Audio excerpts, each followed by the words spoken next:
You know the cliché about afternoon sessions, especially the first ones. They are the most difficult ones because it's now up to us to keep you awake.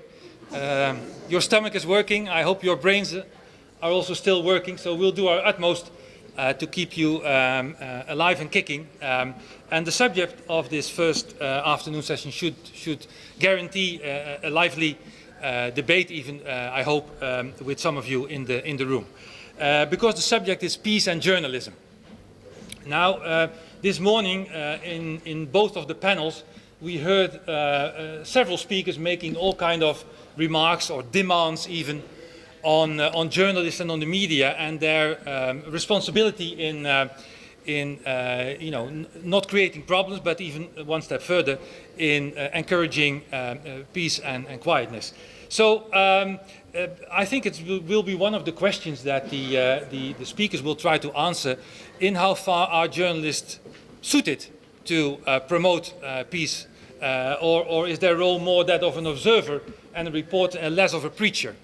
I think that some of the questions and some of the recommendations this morning on journalism were understandable and well-grounded, but not so easy to put into practice.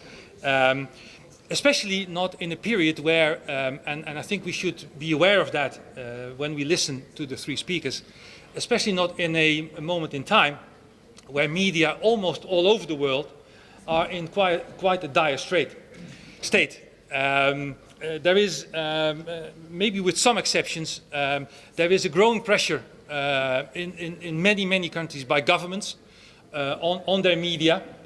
If you look at the Freedom House reports, to give you just one example, one can see over the years there is in many countries a growing tendency by governments to try to use mainstream media as serving their interest, serving majoritarian interest in many countries around the world, which doesn't make life very easy for journalists.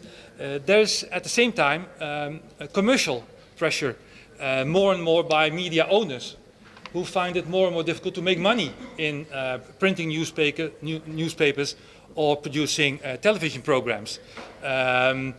With the shift to social media, mainstream media, newspapers, television channels are, it seems to be a bit crushed in between, facing the competition of social media, having on the other hand their owners demanding or asking them to keep on making money, which doesn't make life very easy on many journalists. One very morbid example of how journalists are being manipulated is, of course, the fact that some of them are being beheaded to provoke their governments to intervene. I mean, that is what we've been seeing, unfortunately, in Syria, in Iraq.